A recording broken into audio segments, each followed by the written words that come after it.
guys. Joel. Yeah, Joel. Yeah. Nice to meet you, Joel. All right, bro. So, I'm from Fremont, California. Okay. I'm out here. You know what I mean? I went to Celebrate Recovery due to the fact that I had an addiction problem with fentanyl, methamphetamine, and the gangs and going to prison and out. So since I went to Celebrate Recovery, I let everything go. I'm a new creation, new renewal, new mind.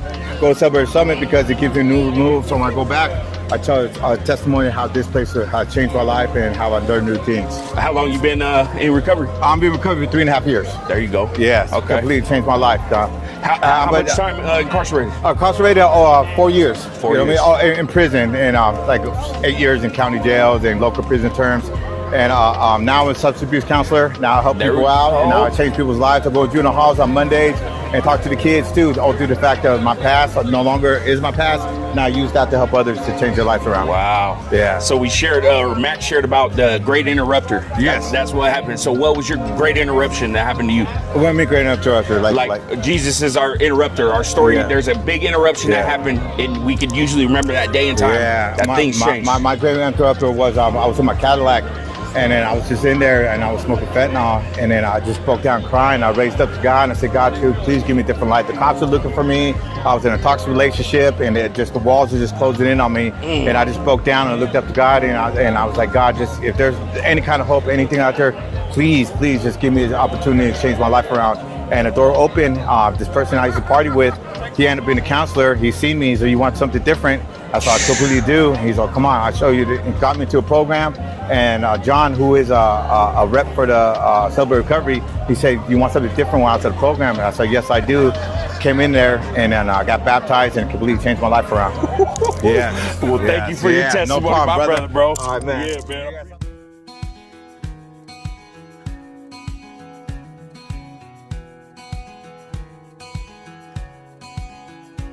Yeah.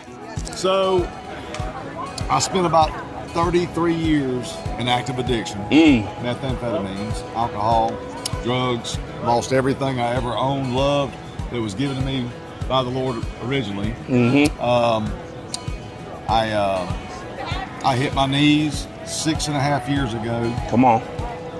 and cried out in addiction. I said, Lord, would you please either take me off this earth or get me some help? The next Amen. morning I was arrested.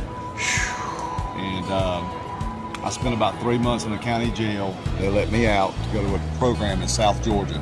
Okay. And from that moment on, I said, God, I'll do whatever it is you do for me. If you'll just let me walk this thing out. And I got with my wife and I said, honey, I'm making $9.50 an hour at this job. And I said, I can't do this. Right. And I said, we're going back to Atlanta. And she said, no, we're not. We're not leaving till God says. That was 6 years ago. And I'm still there. I don't make $9.50 an hour no more. I'm a supervisor. God's blessed me with a wonderful position, with a job. Amen, Wonderful amen. wife. All my children are back in my life, restored. Yes. And we're the ministry leaders at Baxter Church of God to Celebrate Recovery. Woo! Let's go. All right. Can I get your shirt? Yeah. So what does this represent? Well, I asked my wife. She got on chat and come up with this. That is nice. Okay. All right. That's good. We get this on chat too? Yep. Yep. Chat's helpful. Yeah. So my wife designed it, and Yeah. at first I was like, I ain't wearing that. It's bright.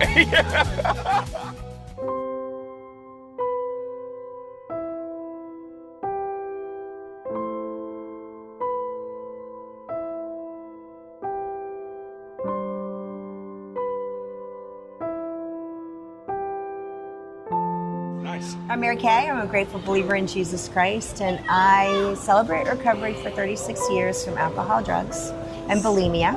And I always am working on the issues of codependency and anxiety.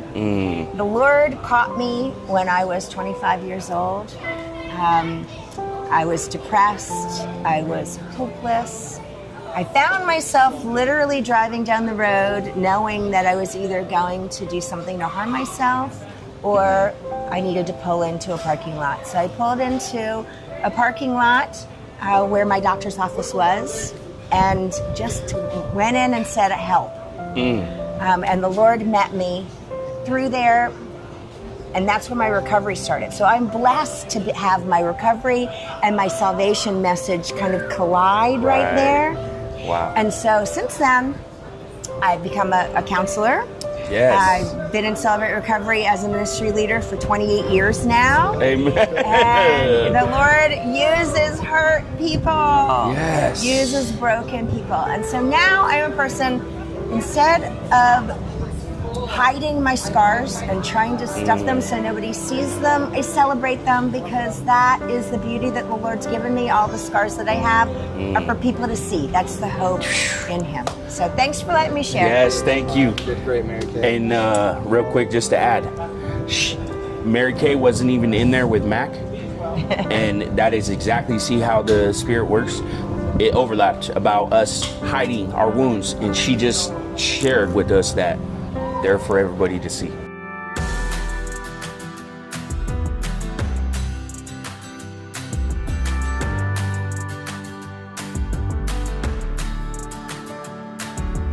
My name's Charlie. I'm from Michigan. Basically, I'm a daily follower of Jesus Christ. I need Him in my life every day. I'd like to start my day just to be thankful for my truck starting, my family being healthy, all the good.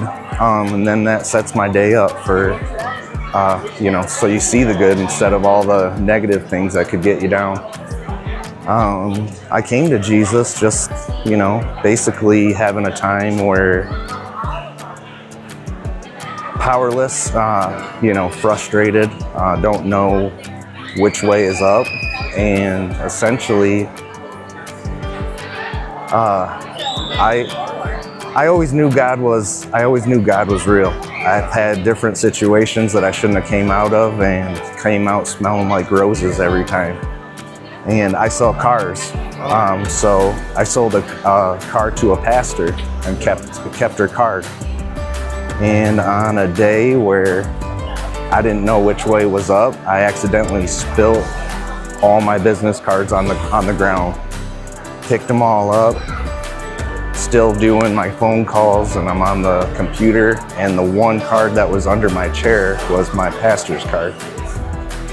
So essentially that told me I was going to church that Sunday, and essentially went to church, sat in the back, left right when it was over, kept coming, started feeling more comfortable, talked to the pastor. She taught me how to pray.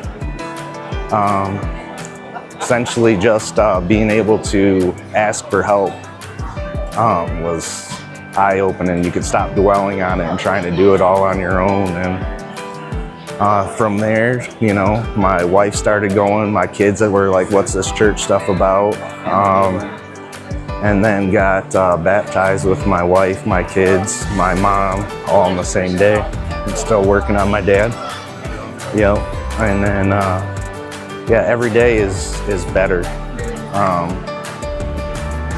I've always needed some kind of vice, whether it be alcohol or some kind of drugs, just to kind of shut the noise off, and it's freeing to be able to just be okay in your own skin, go to a party and not partake, but also enjoy yourself.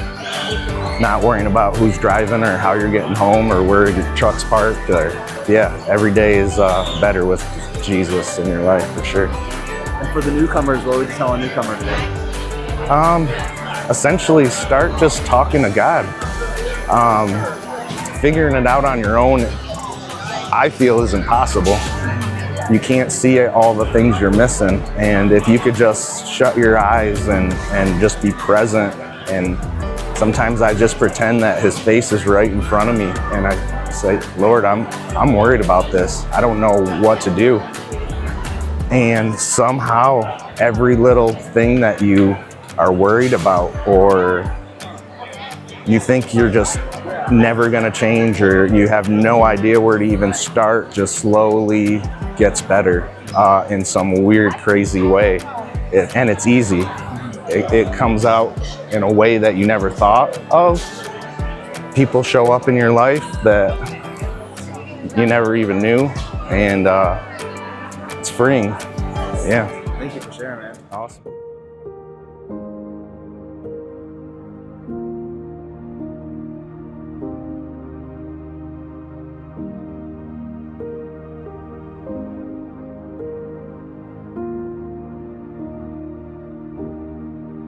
What Jesus did? Well, Jesus led me from being the president of a motorcycle gang on the east coast of Canada Oh, wow. to going into 20-year ministry as a Salvation Army officer.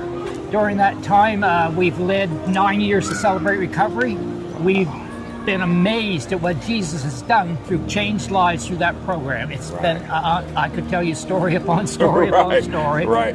But just at the keeping with privacy, I can't get into too much, but Right. but I'll tell you, if somebody were to tell me what some of the things that happened, I would be a little skeptical. But with God, as we know, all things are possible. Amen. And what this is, what is that you're wearing? This is a movement that really originated somewhat out of CR, people that either were bike riders or enjoyed motorcycles Okay. and had gone through recovery. So that can we was get it back there? Yeah, sure. Broken Chains, huh? Okay, tell us what Broken Chains is all about, sir. So Broken Chains is a group of, it's not a motorcycle club, it's really a fellowship. Okay. Our president that started the whole movement has been here today. I got Great. to meet him for the very first time, Jeff. Awesome. Okay. Oh man, what a testimony. I thought mine was a little rough, but it pales in comparison to what that man's gone through and how Right. he turned his life around through Jesus. Amen. And and what he started in this movement, he's battling cancer right now. He speaks through a hole in his neck. But every day, no matter what he's gone through, every day is a testimony to Jesus Christ and how he's endured the pain that he's gone through and the radiation. And it's just unbelievable. Again, it's miraculous, really. And just one last question. How many summits have you been to? This is only our second. Okay. We went to California last year, and Okay. we're extremely blessed. So we're heading back to Calgary, and we're going to be hoping to plant CRs in at least 2 churches, and we're hoping for 3. Wow, okay. And, that's our next. We are officially retired as Salvation Army officers, and our next. We're going to keep the CR thing moving, and Yes. that's our next plan. So Well, thank you so much for your time, you're sir. very welcome. Blessings. Yeah, blessings. Hi, so I'm Laura, grateful believer in Jesus Christ. I celebrate recovery over childhood abuse, drugs, and alcohol. And as he said, we've been in ministry now for 20-some years. About 8 years that we've been doing Celebrate Recovery. We've seen lives changed. We work with guys in prison that have come out and worked with Nice. us. We work with guys from halfway houses. We work with people in shelters. Wow. So the Army's been good to us, the Salvation Army, and has moved us all across the country of Canada. We're not Americans, we're Canadians. So we've just been blessed. And as he said, in retirement, we're planning to take possibly 3 of the Salvation Army churches in the city of Calgary and start Celebrate Recovery. Yes. That's our stand. And the last topic on the mental health really interests us. So what does that 3050 patch represent? That's my number. I was 3,050 number to become a riding member. Yeah. There we go. Wow. Can I see the back of yours? Great. Well, thank you so much for your time. All right. So we just heard Mac, right? And he shared about we serve a God, the great interrupter. And we just let the Spirit lead us into 3 brothers and a sister's testimony. And the overlapping theme was the interruption. The moment that Jesus stepped in and changed people's lives. And now we're just trying to convey and share with you guys that the importance of sharing your testimony. That this is the importance of sharing your testimony. If we were just to come to the summit and just be in our own bubble and not go up to brothers and sisters and ask for their testimony, we would have never got to share that Jesus moment. So this is what Jesus moments are all about. Getting outside of your comfort zone and seeking what the great interruption is in your life.